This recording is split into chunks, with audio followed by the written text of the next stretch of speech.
استثنا کی کھڑکی لازماً کھلی رہنی چاہیے۔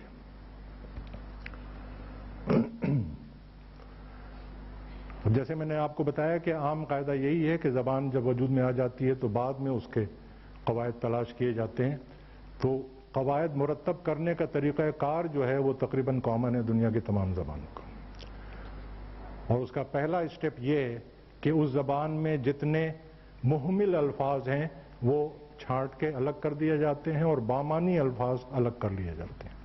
مہمل آپ لوگ سمجھتے ہیں نا، اردو میں تو بے تحاشا ہے، چائے شائے، کھانا وانا۔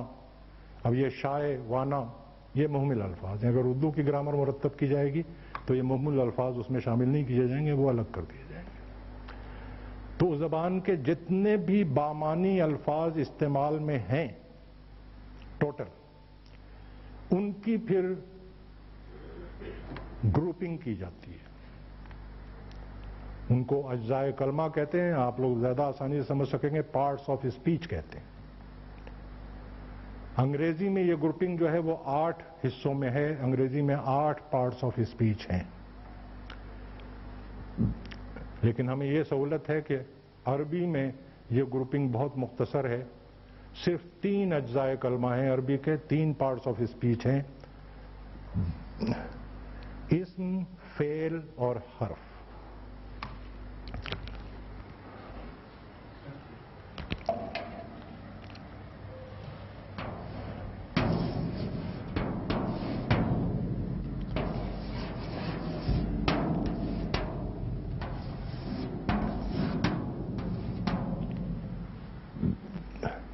سب پڑھے لکھے لوگ یہاں بیٹھے ہیں، پریزیوم تو مجھے یہی کر لینا چاہیے کہ آپ لوگوں کو پتہ ہے کہ اسم کسے کہتے ہیں، فعل کسے کہتے ہیں اور حرف کسے کہتے ہیں، لیکن احتیاطاً ہم اس کو ریپیٹ کر لیں۔ اسم کسے کہتے ہیں؟ کوئی ایسا لفظ جس سے کسی جگہ، کسی جنس، کسی شخص کے نام کا علم حاصل ہو، اسے اسم کہتے ہیں۔ اور فعل کسے کہتے ہیں؟ ایسا لفظ جس میں کسی کام کا کرنا، ہونا یا کہنا پایا جائے۔ ایسا لفظ جس میں کسی کام کا کرنا یا ہونا پایا جائے۔ اور حرف حروف تہجی کے ہوتے ہیں نہ، ایسا لفظ، حروف تہجی کے جو حروف ہیں وہ حروفی کہلاتے ہیں، حرفی کہلاتے ہیں، لیکن گرامر کی اصطلاح میں جو حرف ہے وہ ایک خاص لفظ، کچھ الفاظ ہوتے ہیں مختلف حروف کا مجموعہ۔ ابھی میں مثال دوں گا تو آپ کے بات سمجھ میں آ جائے گی۔ ہاں، جو نہیں، اس کو یوں سمجھ لیں کہ جو اپنے مفہوم کو واضح کرنے کے لیے دوسرے لفظ کے محتاج ہوں، جب کسی لفظ کے ساتھ ملا کے پڑھے جائیں تب اس کا مفہوم واضح ہو۔ میں ابھی مثال دوں گا تو بات سمجھ میں آ جائے گی۔ لیکن یہ جو میں نے ریپٹیشن کی ہے اس لیے کی ہے کہ اگر ہم اس طرح ڈیفائن کریں کہ ایسا لفظ جس سے کسی چیز کا نام پتہ لگے وہ اسم ہے، اور ایسا لفظ جس سے کسی کام کے کرنا یا ہونا پایا جائے وہ فعل ہے، تو یہ انکمپلیٹ ڈیفینیشن ہے۔ اس کو یوں سمجھ لیں،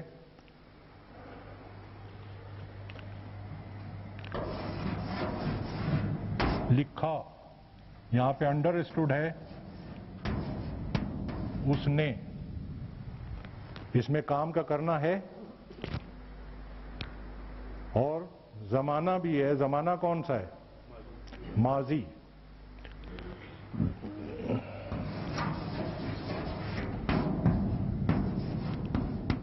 انڈر اسٹوڈ ہے وہ، لکھتا ہے، کون سا زمانہ ہے؟ حال۔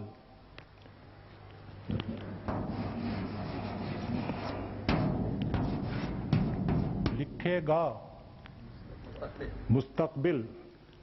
لیکن ایک لفظ اور ہے،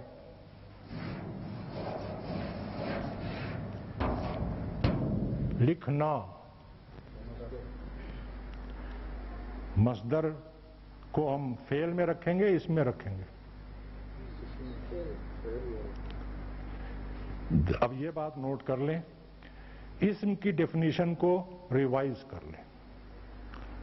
ایسا لفظ جس سے کسی چیز کا نام پتہ لگے اسم ہے، اور ایسا لفظ جس میں کام کا کرنا پایا جائے لیکن زمانہ نہ پایا جائے لکھنا یہی ہے نا کہ کام کرنے کا مفہوم اس میں ہے، اس میں صرف زبانہ مسنگ ہے.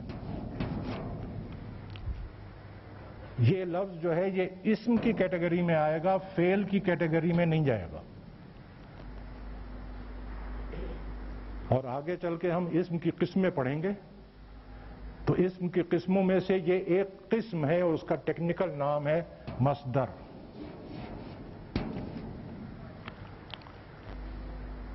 یہ جی اچھا جی، تھوڑی سی مشق کر لیں پھر ریوائز کرتے ہیں. تو اس بات کی اہمیت کیا ہے، میں نے پہلے ہی دن اس کی وضاحت کیوں کی ہے یہ نوٹ کر لیں. اس کی وجہ یہ ہے کہ آگے چل کے ہم اسم کے بھی قواعد پڑھیں گے اور فعل کے بھی قواعد پڑھیں گے،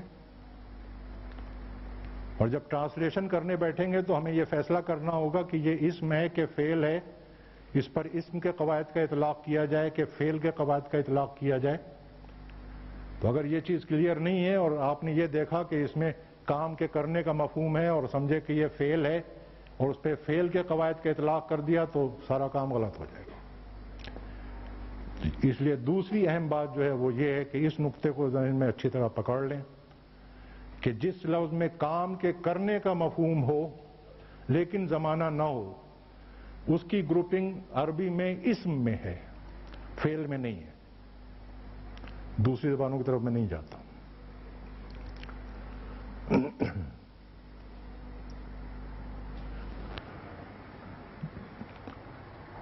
حرف جیسے میں ابھی بتا رہا تھا کہ ایک تو حروف تہجی ہوتے ہیں، ان کو بھی حرف کہتے ہیں، لیکن گرامر میں حرف ایسے لفظ کو کہتے ہیں، مثال کے طور پر علا. علا کے معنی ہے پر. اب صرف علا بولنے سے بات واضح نہیں ہوتی، لیکن جب یہ دوسرے لفظ کے ساتھ ملا کے ہم کہیں گے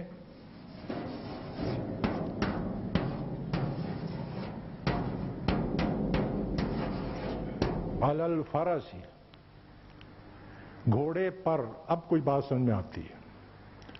اسی طرح سے ایک لفظ ہے الا، اس کے معنی کی طرف، تک. تو اکیلے یہ لفظ بولا جائے تو مفہوم کوئی واضح نہیں ہوتا ہے. جب اسی کو ملا دیں گے ہم الی المسجد، مسجد کی طرف، الی السوق، بازار تک، تو کچھ بات مفہوم سمجھ میں آ جائے گا. حرف اس کو کہتے ہیں. عربی میں ایک اور سہولت ہمیں حاصل ہے کہ حروف کے استعمال کے لیے کسی قاعدے کی ضرورت نہیں پڑتی. جس لفظ کے ساتھ آپ ملا رہے ہیں وہ لفظ اگر قاعدے کے مطابق ہے اس کے ساتھ حرف ملے گا اور مفہوم مکمل کرے گا. تو حرف کے لیے ہمیں کوئی قاعدہ نہیں پڑھنا ہے. تو جو اب سم اپ ہو گئی بات کہ ہم نے قواعد اسم کے پڑھنے ہیں اور فعل کے پڑھنے ہیں.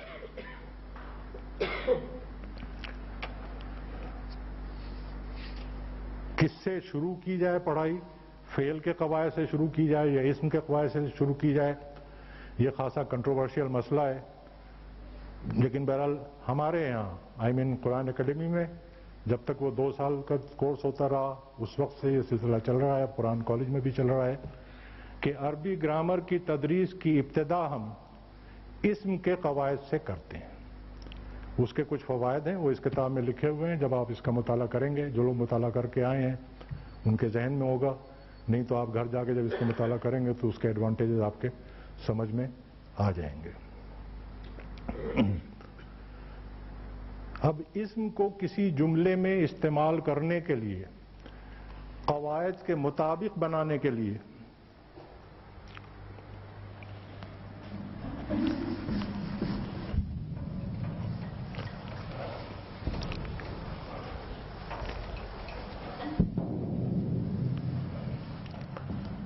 اس کو 4 ڈیفرنٹ اینگل سے ہمیں ایگزامن کرنا پڑتا ہے.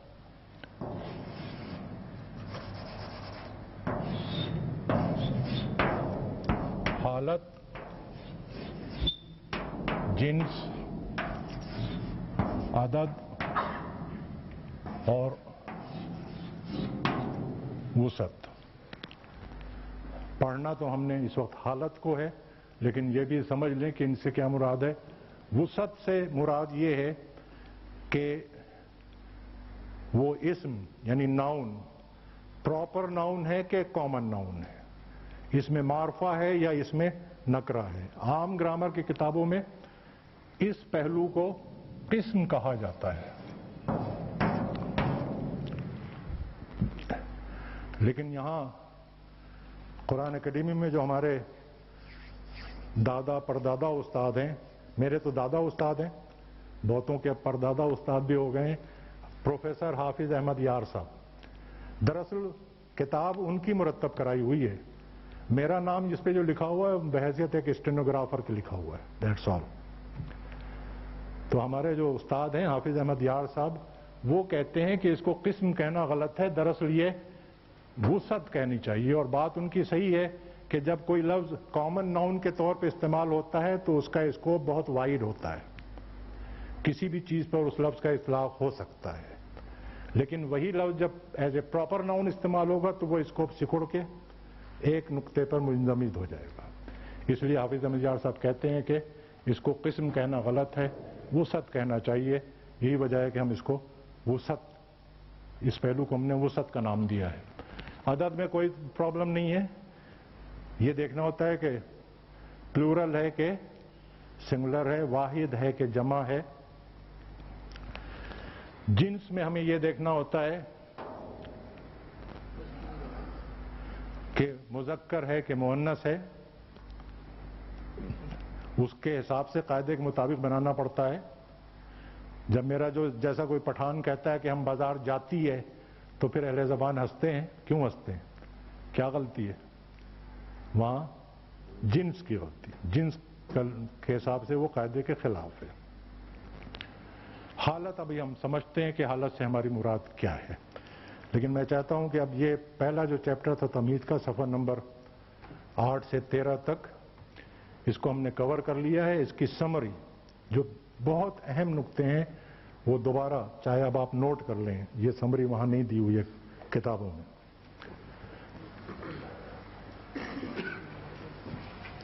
پہلا نقطہ کہ ہر قاعدے کے استثناء کے لیے ذہن میں کھڑکی کھلی رہنی چاہیے۔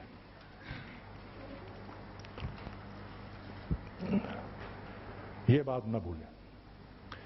دوسرا بہت اہم نقطہ جو ہم نے ابھی ڈسکس کیا ہے وہ یہ ہے کہ ایسا لفظ جس میں کام کے کرنے کا مفہوم ہو اور زمانہ نہ ہو وہ فعل نہیں ہے، وہ اسم ہے، اور اس کا ٹیکنیکل نام جو ہے وہ مصدر ہے۔ جس میں کام کے کرنے کا مفہوم ہو، زمانہ نہ ہو، وہ اسم ہے، اور اس کا اصطلاحی نام جو ہے وہ مصدر ہے۔ اور جملے میں کسی بھی اسم کو استعمال کرنے سے پہلے ہمیں اس کو 4 پہلوؤں سے قاعدے کے مطابق بنانا ہے: وسعت، عدد، جنس اور حالت۔ اب ہم آگے چلتے ہیں۔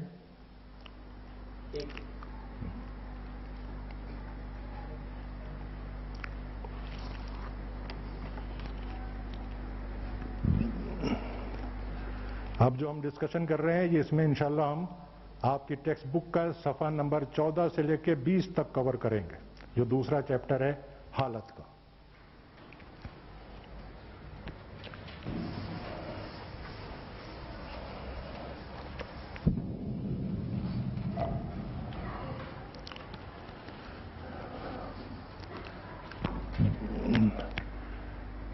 دیکھیں، کوئی بھی اسم جب کسی جملے میں استعمال ہوگا، اب پلیز کاغذ قلم پھر بند کر دیں تاکہ آپ کی توجہ ادھر رہے۔ کوئی بھی اسم جب جملے میں استعمال ہوگا تو یا تو وہ بطور فاعل کے استعمال ہوگا، جسے اردو میں ہم کہیں گے کہ اس جملے میں یہ اسم جو ہے وہ حالت فاعلی میں ہے، دوسری پاسبلٹی یہ ہے کہ جملے میں وہ اسم بطور مفعول کے استعمال ہو، یعنی حالت مفعولی میں ہو، اور تیسری پاسبلٹی یہ ہے کہ اس اسم کی کسی دوسرے اسم سے کوئی نسبت ہو، جسے ہم حالت اضافی کہتے ہیں۔ انگریزی میں یہ نومینیٹیو کیس، آبجیکٹیو کیس اور پوزیسیو کیس جو آپ لوگوں نے پڑھے ہوئے ہیں۔ کسی اسم کی جملے میں یہی تین حالتیں ممکن ہیں، چوتھی حالت ممکن نہیں ہے۔ یا تو وہ جملے میں بطور فاعل کے استعمال ہوگا، حالت فاعلی میں ہوگا، یا وہ جملے میں بطور مفعول کے استعمال ہوگا، حالت مفعولی میں ہوگا، یا وہ کسی اسم کے ساتھ نسبت کے طور پہ استعمال ہوگا، یعنی حالت اضافی میں ہوگا۔ اصل مسئلہ اس میں جو ہے وہ اس حالت کو پہچاننے کا ہے۔ پہلے ہم اردو کے حوالے سے یہ بات سمجھ لیں، پھر ہم عربی پہ آئیں گے۔ مثال کے طور پر یہ ایک جملہ ہے،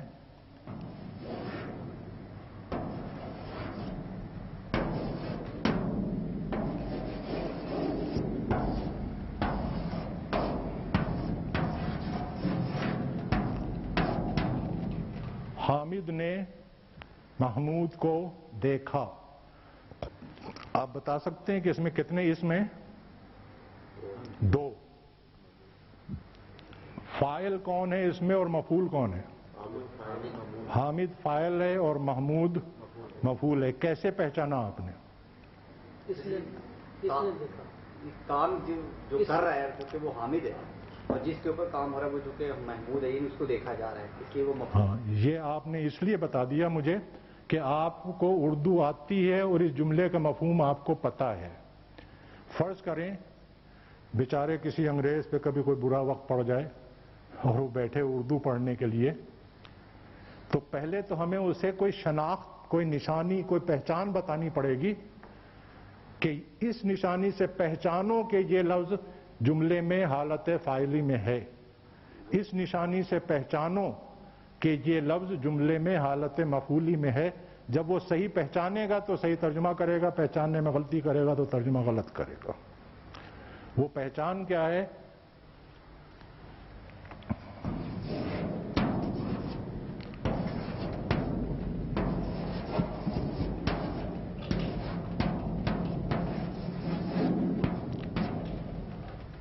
اب آپ مجھے بتا سکتے ہیں کہ پہچان کیا ہے؟ کو اور نے۔ اردو میں پہچان یہ عام طور پر کہ فاعل کے ساتھ نے آئے گا، مفعول کے ساتھ کو آئے گا۔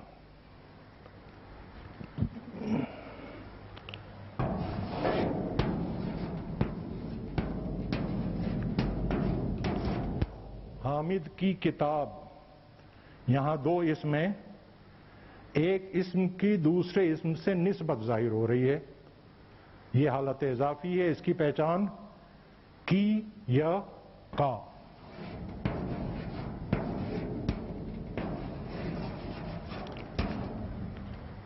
حامد کی کتاب، حامد کا قلم، یہ تو پہچان ہو گئی اردو کی۔ اب عربی میں ہم کس طرح پہچانتے ہیں؟ لیکن اب جو سچویشن ہے وہ یہ ہے کہ آپ تو آ گئے ہیں عربی پڑھنے کے لیے، اللہ تعالیٰ آپ کی بھی مدد کرے اور میری بھی مدد کرے، لیکن ہمیں جب تک آپ کو یہ نہیں، ہم آپ کو بتائیں گے کہ پہلے آپ لفظ کو پہچانیں کہ جملے میں وہ اسم جو ہے وہ حالت فاعلی میں ہے، مفعولی میں ہے یا اضافی میں ہے، اس کے بغیر آپ ترجمہ صحیح نہیں کر سکتے۔ تو عربی میں حالت کو پہچاننے کی جو پہلی نشانی ہے، زور کس پہ ہے جی؟ پہلی پر۔ میں آپ کو پہلی نشانی بتا رہا ہوں، اس کا مطلب یہ ہے کہ نشانیاں زیادہ ہیں، لیکن گھبرائیں نہیں، فنگر ٹپس پہ گنی جا سکتی۔ کل 5 نشانیاں ہیں، چلیں یوں سمجھ لیں۔ عربی میں کسی اسم کی جملے میں حالت کو پہچاننے کے لیے ٹوٹل 5 نشانیاں ہیں، جس میں سے پہلی نشانی ابھی ہم پڑھ رہے ہیں۔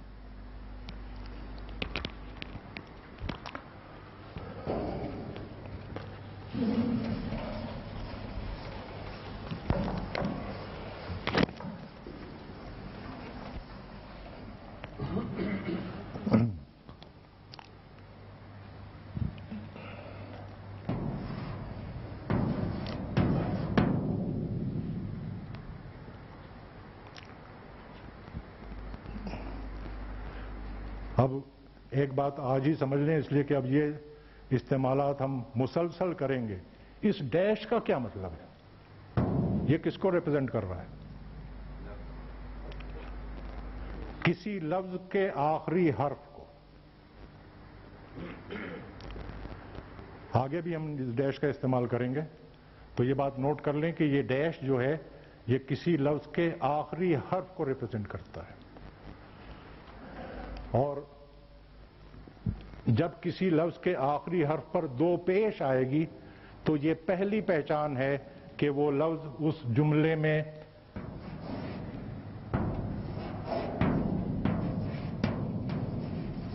حالت فاعلی میں ہے، جسے عربی میں رفع کہتے ہیں.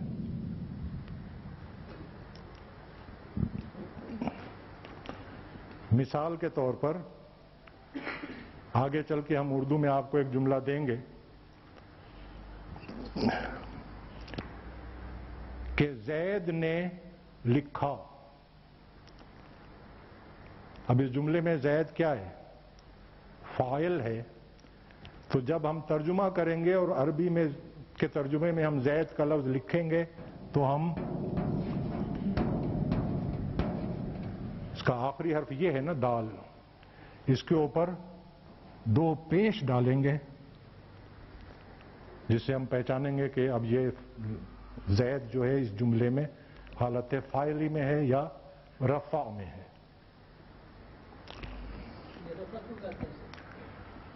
یہ تو جی عرب چلیں گے وہاں کسی سے پوچھ کے بتائیں گے.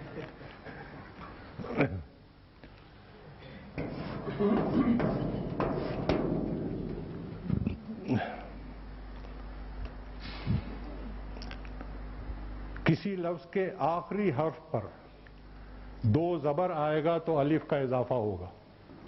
یہ بھی ایک قاعدہ ہے. کھڑکی کھلی رہنی چاہیے. قاعدہ تو ہے لیکن کھڑکی نہ بند ہو. یہ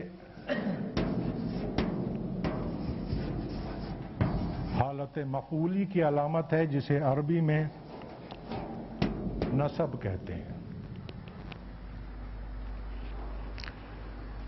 جیسے اگر اردو میں جملہ دیا جائے کہ میں نے زید کو دیکھا، اب یہاں زید کو دیکھا، زید حالت مفعولی میں ہے. جب ہم ٹرانسلیشن کریں گے عربی میں اور وہاں پر زید کا لفظ آئے گا تو آخری حرف پر یعنی دال پر دو زبر آئے گی اور الف کا اضافہ ہوگا. ہم لکھیں گے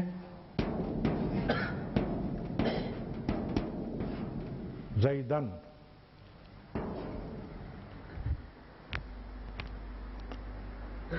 یہ آخری حرف پر دو زبر الف کے اضافے کے ساتھ یہ عربی میں علامت ہے کسی اسم کے حالت مفعولی میں ہونے کی یا نصب میں ہونے کی.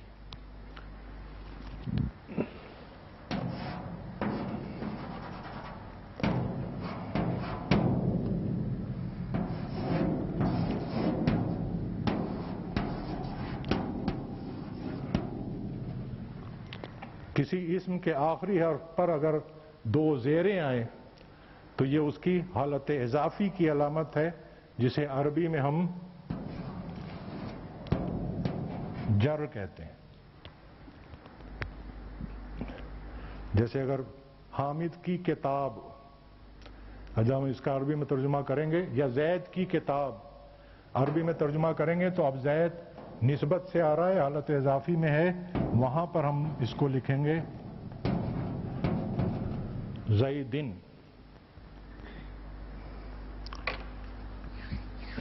اور جیسے میں نے آپ کو بتایا تھا کہ کسی اسم کے لیے کسی جملے میں استعمال ہوتے وقت تین ہی حالتیں ممکن ہیں، چوتھی ممکن نہیں ہے. تو ان تین میں سے کس حالت میں وہ اسم ہے اس جملے میں، پہلے وہ پہچاننا اور اس کے بعد اس کو اگر اردو سے عربی ٹرانسلیٹ کرنا ہے تو پھر ہم اس کے مطابق بنائیں گے، تب ہمارا ٹرانسلیشن صحیح ہوگا، اور اگر عربی سے اردو میں ٹرانسلیٹ کرنا ہے تو ان علاماتوں سے ہم اس کی حالت پہچانیں گے، پھر اردو میں ہم صحیح ٹرانسلیشن کر سکیں گے۔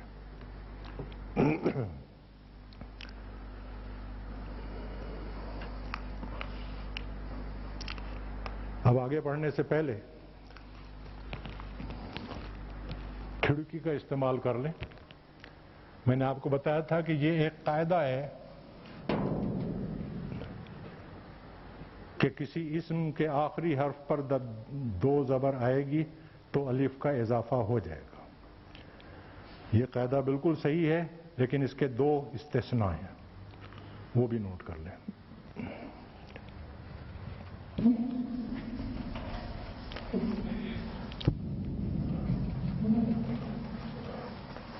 پہلا یہ کہ اس اسم کا آخری حرف اگر گول تے ہے تو الف کا اضافہ نہیں ہوگا، جیسے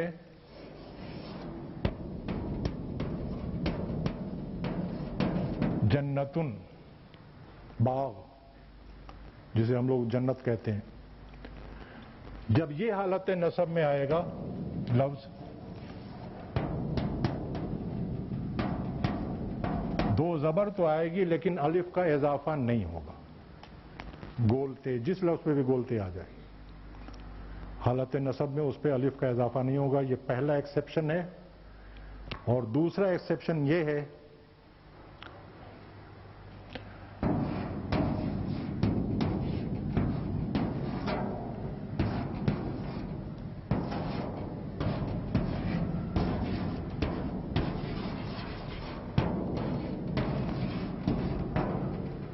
کسی لفظ کا آخری حرف حمزہ ہو لیکن اس سے پہلے یا تو الف ہو یا واو ہو،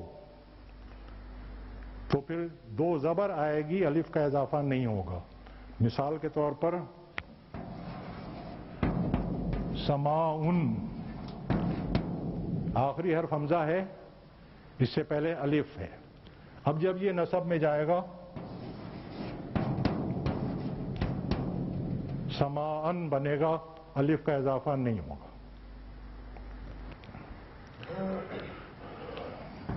سماعن کے معنی تو پتہ نہیں آپ لوگوں کو، آسمان۔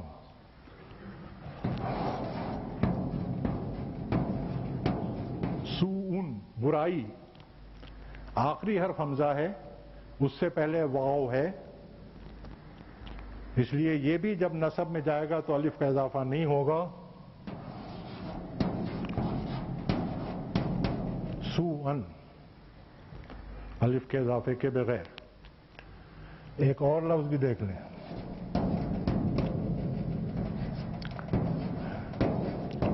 شیئن، شیئن مانے چیز۔ یہاں کیا ہوگا؟ آخری حرف حمزہ ہے لیکن اس سے پہلے نہ تو واو ہے نہ الف ہے، اس لیے یہ جب نصب میں جائے گا تو الف کا اضافہ ہوگا۔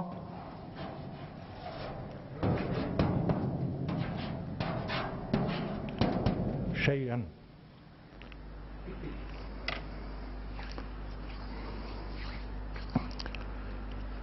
مغرب ہونے میں اب 10 منٹ رہ گئے ہیں، تو انشاءاللہ مغرب کے بعد۔ چلیے، اب ہم نے یہ دیکھا ہے کہ عربی کے جو اسماء ہیں، اسم، ناؤنس، ان کی ایک خاصیت یہ ہے کہ تینوں حالتوں میں ان کی شکل تبدیل ہو جاتی ہے اور پہچاننے میں بڑی آسانی ہوتی ہے۔ جیسے ابھی ہم نے دیکھا تھا زیدن، زیدن اور زیدن، بڑے آسانی سے ہم پہچان سکتے ہیں۔ سوال یہ کہ کیا یہ اصول، یہ تبدیلی عربی کے تمام اسماء پہ حاوی ہے؟ تو جیسے میں نے آپ کو بتایا تھا کہ استثناء ہوگا تقریباً، لکیلی، یہ بھی خوش قسمتی ہے ہماری کہ عربی اسماء تقریباً 80-85% ایسے ہیں جو تینوں حالتوں میں تین مختلف شکل اختیار کرتے ہیں اور انہیں پہچاننے میں ہمیں آسانی ہو جاتی ہے۔